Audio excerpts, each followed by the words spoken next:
Here we go. Hold your ears, folks. It's showtime.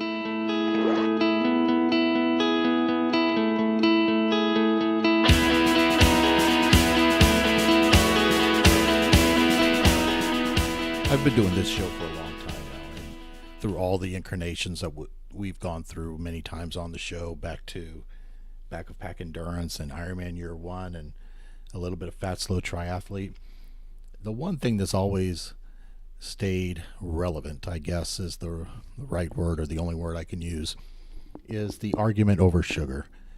And nothing, it seems to me, riles people up quicker than telling them sugar is bad for you. Most of us know that this is the case, but there's still people that will argue that carbs in general, but sugar especially, are needed by the body, which is, as a bottom line, I guess, true. We do need carbs, but the arguments that a lot of people will throw out there as far as needing carbs is that the brain needs glucose, the brain needs all these things. So, there's glucose is the granddaddy of all sugar. You have glucose, you have sucrose, you have fructose, and in all of the glucose is the one that the brain uses. But the thing is that the brain is going to make glucose out of what it has in the body. The brain is a marvelous thing, and it will survive no matter what you do or what you try to do. It will survive. It's going to make the glucose it needs. The issue being is these, the belief, I guess, that's out there that you need to carb load, or you need carbs to compete. And I just don't understand how anybody that's even looked into the science at all can still honestly believe that that's the case. There was no pasta when man was first on this planet. There was no pasta, there was no bread, and men did just fine. We survived. Our brains developed because of fat, not glucose.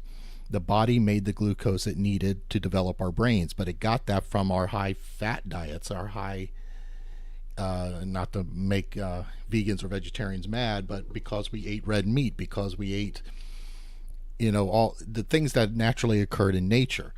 Yes, there was some carbs in there, and there's going to be some glucose in some of the foods, and there's going to be, naturally occurring sugars in fruits and vegetables and things like that. There was no pasta, there was no bread, and we managed to survive.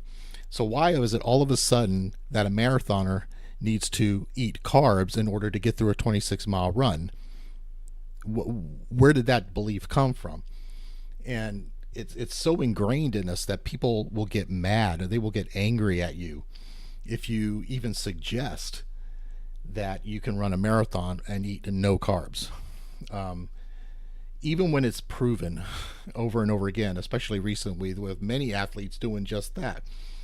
So we've been talking a lot about this on the show, I know, over the years, and we're going to have Vinny on, and we've thrown our support behind his documentary that he's making. That's going to go into a lot of this. But I wanted to give like a quick, I guess, primer of some kind about what sugar does in the body. And it's going to be quick, and I know I'm going to miss stuff, but I just wanted to throw a quick sprint out there and just kind of talk about this for a little bit. So, like I said, there's different kinds of sugar. There's glucose, which is kind of the granddaddy. Then you have lactose, which is milk, which is, first thing you get, to develop yourself, and mother's milk, and makes things creamy. It does all this stuff. And you have fructose, or fructose, however you want to say it, and which is part of sucrose, which is what you get in all these. That's kind of what's added. So sucrose is actually made of glucose and fructose. So when you eat sugar, the first thing your body does is split it up into fructose and glucose. So, and they both go to the liver. So the glucose gets to the liver, and it's dealt with very efficiently. It's either going to be used immediately or it's going to be stored for use later. This is, I mean, I will go out on a limb and say, and if you want to do something as far as athletics and you want the kick, you want glucose. You don't want sugar. You want the glucose part of it. And some sports drinks out there are doing that right now. So there is some belief in that right now. But let's leave that lie for right now.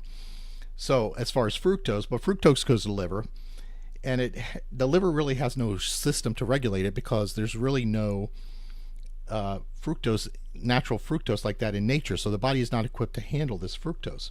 So it moves it out in the bloodstream whether it needs it or not. And then what happens is if the batteries are full, it converts it straight to fat. So then some of that fat is going to stay in the liver. So if the fat stays in the liver, that's going to increase your insulin resistance. It's going to create diabetes. And you get the fatty liver disease and all kinds of problems. But the other fat, the other stuff, is going to move into the bloodstream. And it's going to move into the bloodstream as triglycerides. And what this does, it's going to increase your weight. It's going to block the hell out of your arteries. And it's going to cause heart disease. So the bottom line is that we as a country, I guess, going back to the 50s, when this big high fat scare started with Keys, that we had this fear of fat and fear of fat. So everything became low fat, especially in the early 70s. Everything became low fat yogurt, low fat this, low fat that. And in order to make it taste like it wasn't cardboard, that they increased the sugar contents. So what happens in the 70s? Diabetes rate starts going up, everybody starts getting fat, and now you have an obesity epidemic, not only in the United States now, but in the whole world. And it's all because of this low fat BS that was put out by Keys. And it's so ingrained in us, no pun intended, but it's so ingrained in us as a people now that it's hard to get people to not recognize it. So when you're eating lots of glucose, like in sugar and bread and pasta, the body releases insulin, which unlocks these little cells, and which unlocks the cells to be able to convert this to energy. But the more glucose you have, the more insulin is released. And while insulin is in the blood, this is the thing. While insulin is in your blood, it's telling your fat cells to stop burning fat. It makes it hold on to the fat cells. So not only are you creating fat because insulin's in your blood now, you're also not burning the fat that you have. So you're getting double whammied. And this probably is what's going on with the obesity epidemic. This is what the studies are showing now. So it's kind of like a double-edged sword. Not only are you now creating fat in yourself, you're stopping your body from using that fat as energy.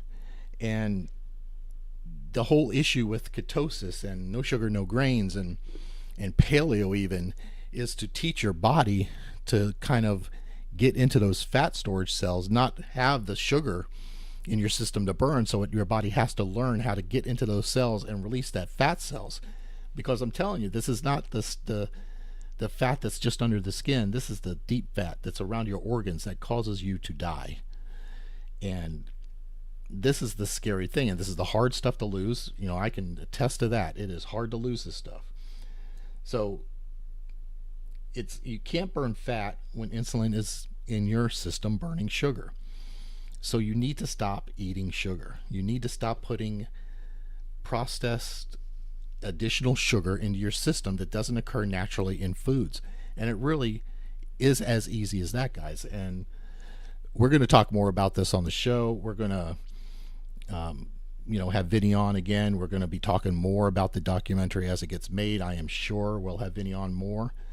We'll try to get more knowledgeable people than me. I'm not a doctor, obviously, and so there's people out there that know a little bit more than me, believe it or not.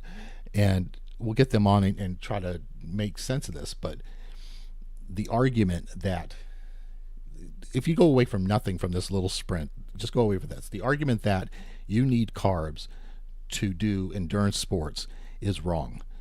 And I know there are people listening to this and people listening to the other shows that are going to fight me on that.